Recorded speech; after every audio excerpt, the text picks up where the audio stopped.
Welcome to a new edition of the Famous Interviews with Joe Dimino. On this episode, we talk to award-winning author and literacy advocate Carew Papritz. He is a 5-time award-winning author of the bestselling and critically acclaimed book, The Legacy Letters.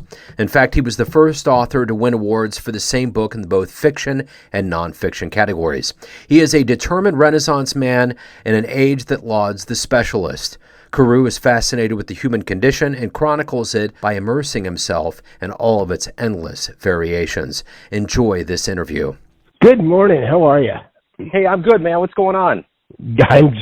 I'm here just checking out all the stuff. Gosh, I didn't realize I'm in really great company with all these jazz musicians. That's darn cool. Right on. Yeah, thank you, man. Yeah, I let me tell you, in all of the walks of life that I've been down in my life, I've never found a more wondrous group of people than jazz musicians. They're brilliant. They're grounded. The ego, it's like the higher up the food chain you go, it's like some like secret society I accidentally ran into, because I'm a recovering sports journalist. So when I got out, and that world is just like, it's a whole different place. Right. Oh my gosh. Right. Man, alive. So walking into Jazzcast has been wondrous. And so anyway, and your story, your background is wonderful. So I'm really looking forward to digging into your life and what you're doing and all of the wonderful things that you've been doing. Sounds good, Joe. I sure appreciate it. And bear with, I've got a little bit of a summer head cold, so I've got tea, I've got all this. I'll try to keep the to a minimum, but... it's all good. All right, sounds great. I actually, during the whole COVID thing, I really welcomed, like, helicopters and sirens and things that would add kind of that, that element to it, because, that's just the way our lives have been. Absolutely, isn't it? Oh, that's so funny. Hey, where are you out of, by the way? Where's 816? It's Kansas City, Missouri. I'll be darned. That's great. Good deal. So where are you at exactly? South of Tucson. A place called Green Valley. Yeah. Wonderful. Yeah, I love that part of the world. I mean, from, the Arizona, California, all of that. People in the Midwest have like these Steven Spielberg dreams with bright yellow sunshine when we hear about places like that. Isn't that funny? It's so true. And having worked in those worlds and, it's interesting to dip in and out of them. I mean, it's which I've done in my life. So it's but you're right, Steven Spielberg dreams, that's for sure. So speaking of COVID, how did you do as a creator, an artist, and somebody that is used to getting out and meeting with people? How did you cope over those 2 years? I think it was okay. I mean, I was more concerned for all the people that I knew around the country, and I think I was much more, I was hearing about more deaths and more people getting, injured, as opposed to in our area, which didn't really happen much. So, on a bigger picture, and I like to be a big picture guy, so I'm looking at everybody and in the world, and of course the divisiveness, and trying to find a way through that and get different messages out. My family did fine. Everyone came through, unscathed. My wife was a dentist, so I ended up being an expert in sterilization protocols to help her business and market it on that end in the local school district. So I was called in to say, how do we do this? And it was wild. I took on this whole new hat and literally we're helping school districts find purifiers for classrooms and misters, and I mean, it was nuts. I mean, everything was nuts, right? I mean, just off the chart. And it's so wild to think, here we are 2 years later. I mean, sometimes I have to just sit back and are you kidding? We just went through this, and I mean, granted, it's still going, but it's not.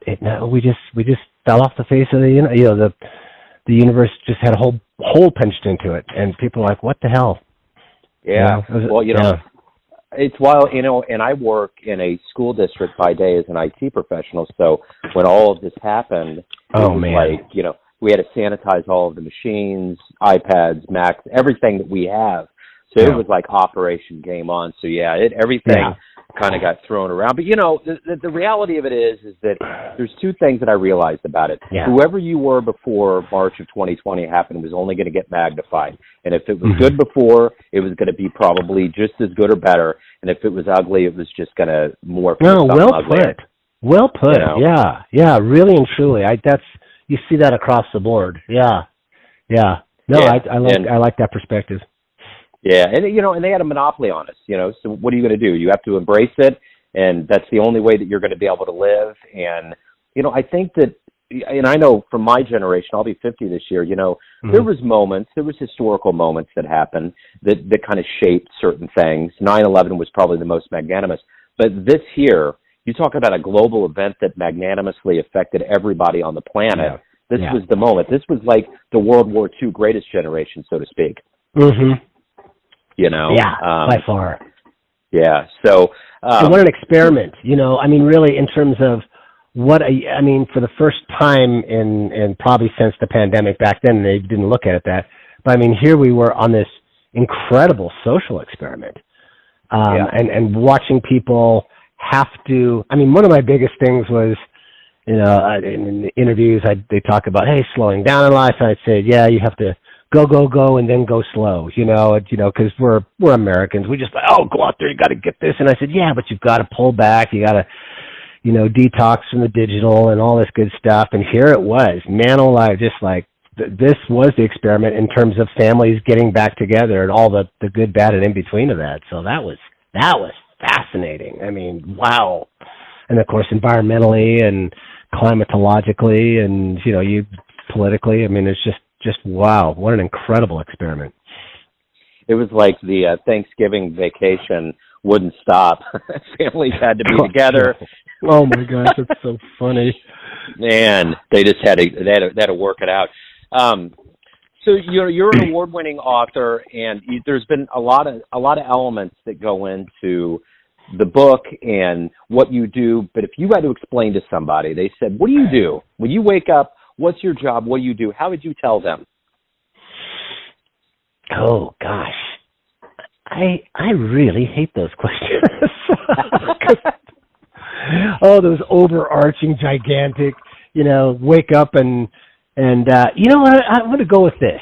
I love to wake up early. Sort of around sunset sunrise. And I love to get out and just start the day by I guess, here it comes, gratitude. I'm like thankful I'm upright. I'm vertical. I can breathe. I'm looking at the world. I'm going, man, this is a great place to be in for all its generosities and faults.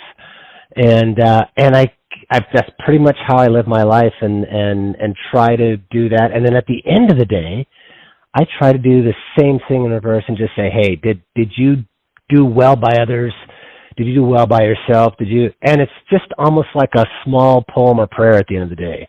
It's quick. It's nothing, sit for 5 minutes and meditate on, no. It's a real quick, hey, did you do a good job? Were you kind? Were you this or that? Hey, if not, let's try to find a way to do that tomorrow or bring some more. So I think there's always a sense of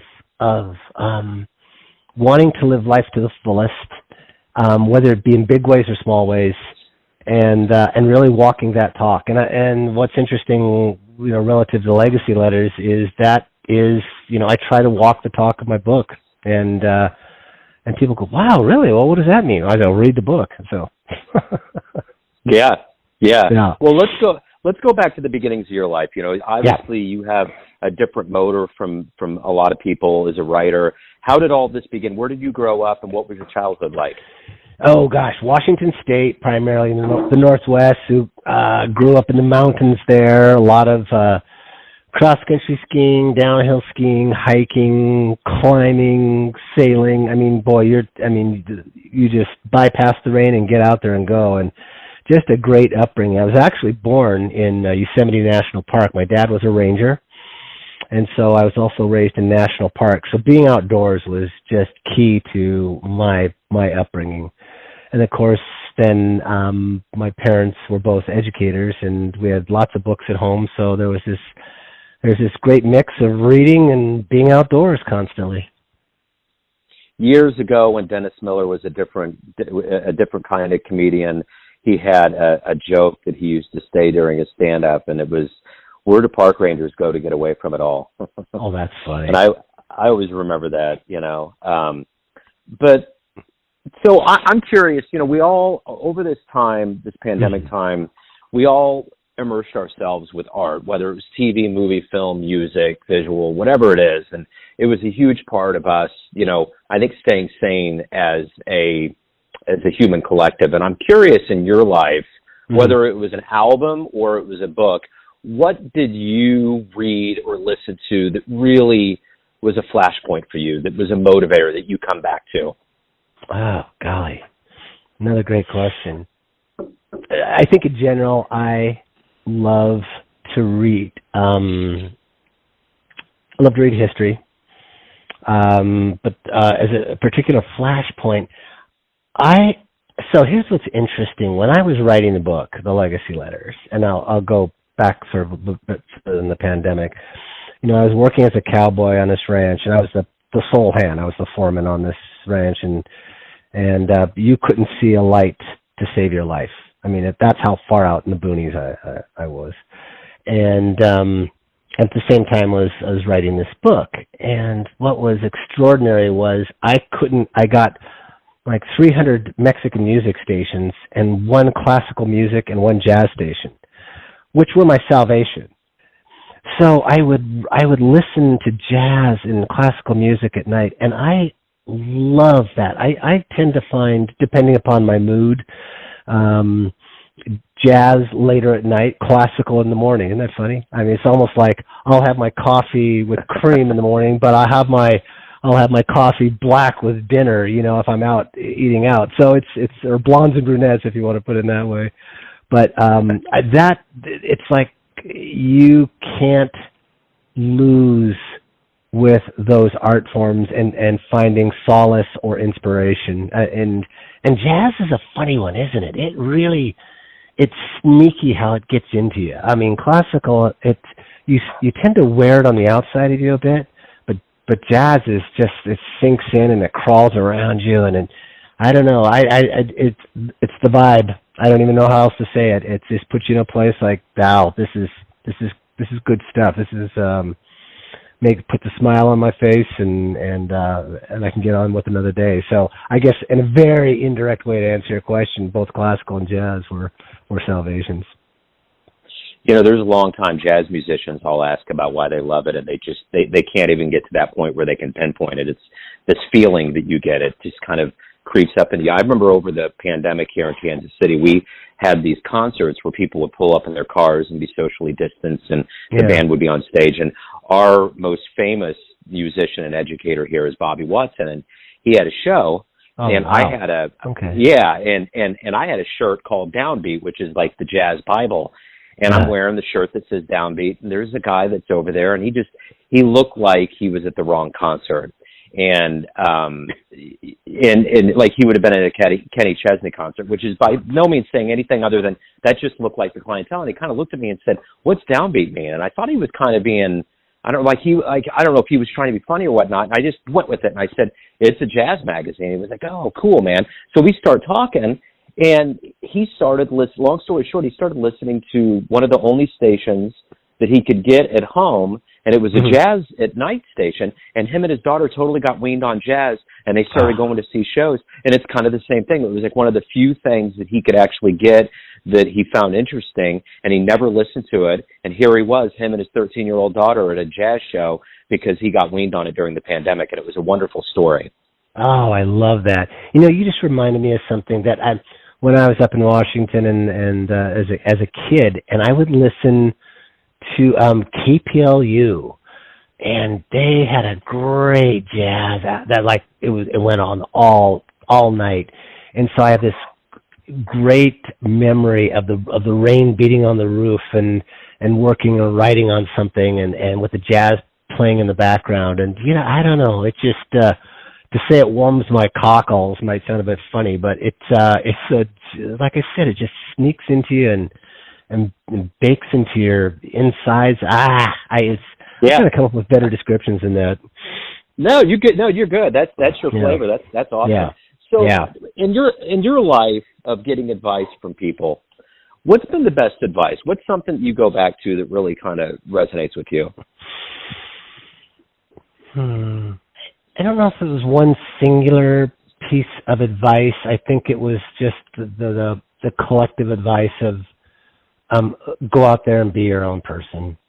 If there's one thing, it's definitely I've taken the road less traveled all my life, and I think there's a Rudyard Kipling poem about what it is to own yourself, and how lonely that can be at times, but ultimately it's the only place you can be if you're that type of person, and so not so much the advice, but if you, I made this, interestingly enough, Joe, when I was 14, because I remember it succinctly. I said, you know what, I want to live the most adventurous life I can, whatever that means. I had no clue. You're like, oh yeah, you're going to take this vow, and sure. But I really followed it all these years, and it's taken me down some amazing paths and some very, very lonely paths. But with that vow taken, I've never gone back on it, strangely enough, and I've never feel like I've compromised at any given point in my life. I've married the woman I wanted to marry, and that was incredible. And I've chosen the professions I've wanted to be in, and I've done these wild and amazing other things with Project Gratitude and the world's largest thank you letter, and traveling to the Middle East as a freelance journalist and reporting on the war in Lebanon, and then trying out for the cross-country ski team, the Olympic cross-country ski team, and training in Norway with the junior. I mean, it's just this life filled with all these amazing adventures, and I thank myself. I go back and say, thank you, 14-year-old Carew. I'm going to pat you on the back for doing that, and setting up this vow for a lifetime. And what a vow! What a great run. What is it that gives you that motor that hums so loud? Oh man, there's just not enough time to live. It's just, yeah. I think, Joe, I keep that in front of my face. Like I don't know. It's funny. That's probably the other thing I do too. And wake up in the morning, it's like, man, got to get on with it, because it can be taken away from you in a heartbeat. So I think it's this carrot and stick, right? The carrot is get on with the best of it, and the fear is like, man, if you don't, it's, who was it? You would know this. Was it Shoeless Joe Jackson? Is it, you're always looking behind you at the shadow that's coming up on you, or something like that, and something like that was a famous saying about, man, but you just need to get on with it as because it's coming after you, the end of it. So I don't know. I've lived life like there was no tomorrow. Mark Twain said at one point that he didn't regret what he did in his life. He regretted what he didn't do. Oh God, yeah. Dude, every time he opened his mouth, there's always something profound coming out. Oh my God, yeah. To be Mark Twain, okay. Yeah, so his friends, they walk in and they're trying to impress somebody, and Mark comes in. They're like, "Here we go. Here's Samuel Clemens. He's going to lay it down." Oh my gosh, right. And you're in Samuel Clemens country, right? I mean, was he from then? Yeah, right. Yeah, yep. He was from Hannibal. Good friends of mine, actually, musicians come from that area. So yeah, it's right here off the Mississippi. So. Who's your hero? Who do you look up to? My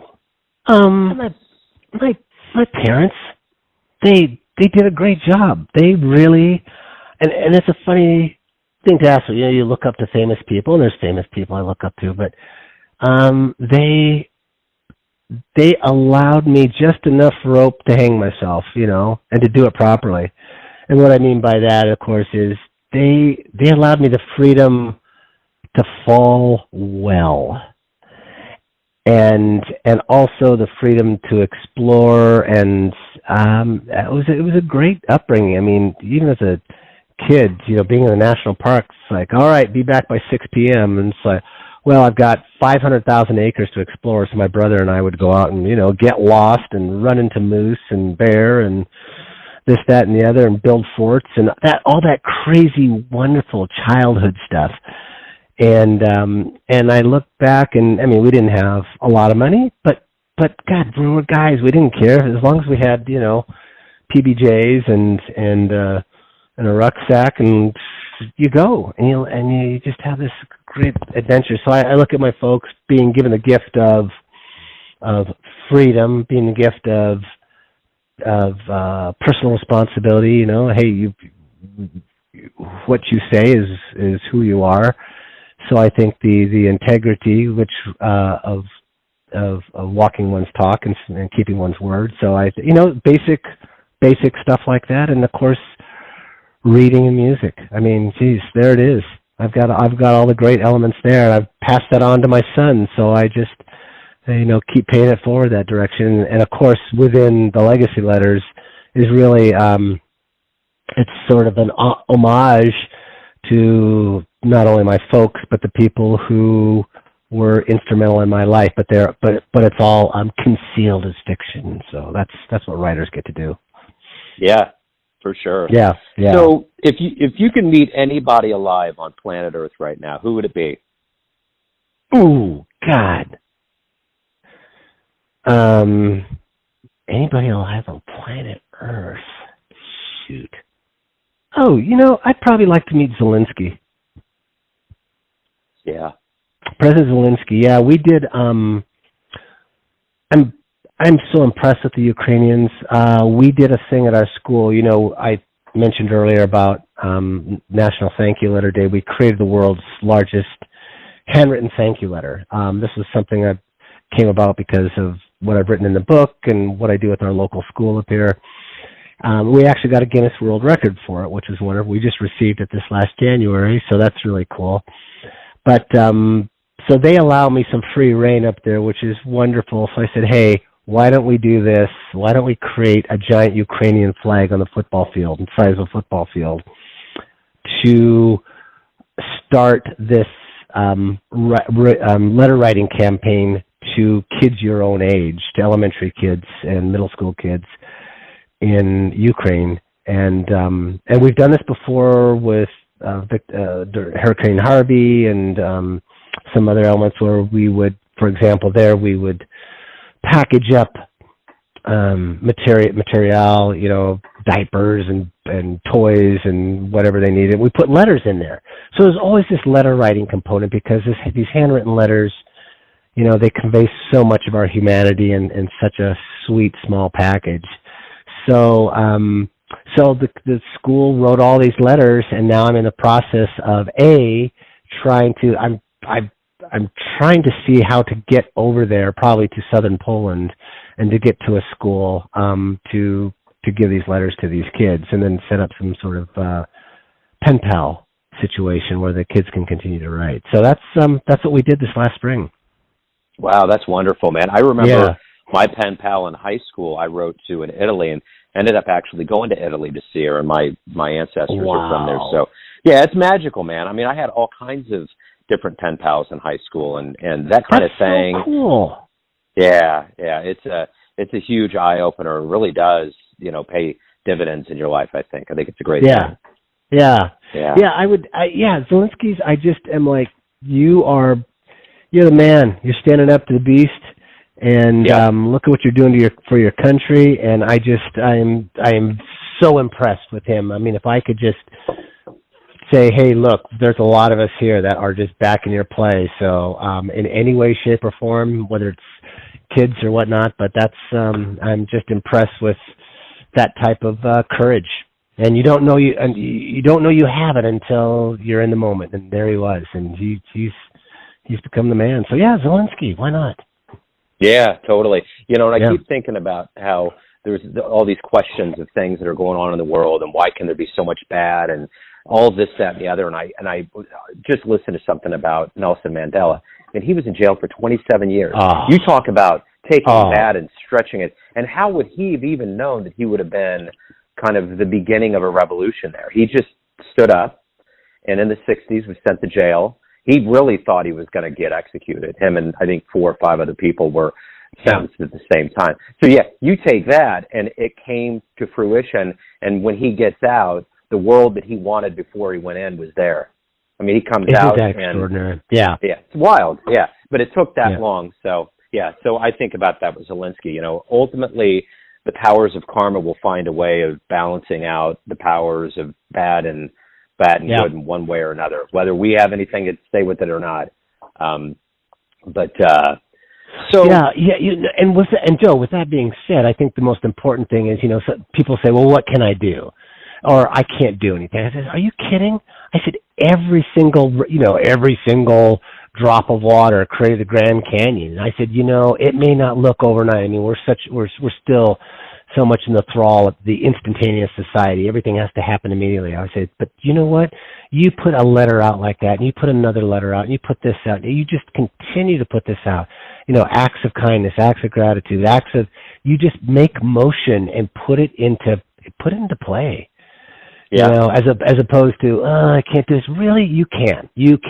I mean, it's absolutely amazing what you can do, and you don't need to move the entire planet. But I'll tell you what, you can just give it a little nudge, and a million nudges start to add up. They certainly do. So everyone has a perception of you. Everyone has an idea of who they think you are. Your family, your friends, your fans, your colleagues. But who do you think you are? Wow, how long have you been doing this? These are great. Like a therapy session. Oh my God, you're kidding me. This is who do I think I am? Oh my gosh. To myself? Oh, sometimes I think I'm just this whirling dervish of energy, and people say that all the time, like, oh, you're the Energizer Bunny, you can't stop. And, what we were talking about before, it's just like, no, I am so hungry to keep it going, because what's the alternative? Not? Yeah, I'm not going to not move. I'm not going to not go after. Like, for example, we just, my family, my son, my wife, and I, we just went up to Washington State, again, where I'm from. And usually we do some backpacking or climbing of the mountains up there, but everything's snowed in.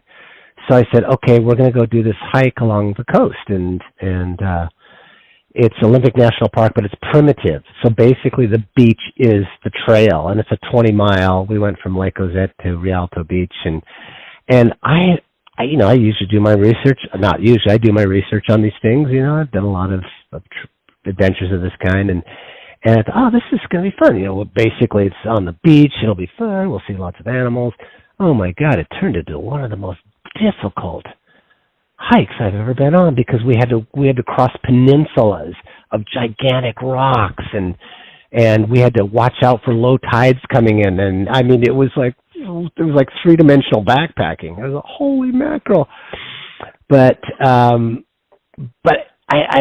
during the midst of it, everyone says, okay, we'll get through this and it'll be good. And on the flip side, we'll remember, like, wow, we did another thing that just challenged who we are and our souls and our physical capabilities and all that, and we will be the better for it, and sure as heck. Not during that time. My wife was saying, next time we do this, I think we should be considering Cancun. And I said, okay, sweetie, that's fine. We just got to get through this one. We just have to survive this one. So, so I think the perception of I would love to be thought of as a Renaissance man. I promote that all the time to my son, from day one, and being curious about everything, and be unrelenting in that curiosity, because I think that's part of that hunger for living, and I think that really marks age. I mean, I think that's one of the things in one of the letters in the book. It talks about being old, and as soon as you stop being curious, you're old. Doesn't matter which age it is. Yeah, it's game over. For sure. Yeah. So I think absolutely. I think energy, curiosity. I really like this brain. This brain took a while to get figured out right, and then it's like at this sweet spot, especially of the writing of the whole book, the bigger book, which is about it's 600 pages as opposed to a smaller one. But really, it took a long time to get this thing to the point where it's really sharp all the time. And I just like, oh gosh, what else can we turn this brain on to, and what else can we tackle? And just, I don't know, I get really excited about it. It's like this. It took a long time to tune this thing up, but man, it's tuned, and it's, I'm trying to do everything I can all the time and anywhere possible. Beautiful. Carew, that's such a triumphant, fitting way to wrap everything up. Thank you for taking some time out today. Good luck with everything as we move forward. It was great to get to know you. Yeah, likewise, Joe. Sure appreciate the talk, and best of luck on your continued podcast. Thanks for tuning in to another famous interview with Joe Dimino, where we cover the world of art, literature, and music around the globe. If you want to hear more interviews, visit the Famous Interviews with Joe Dimino channel on YouTube. Thanks again for listening, and until next time.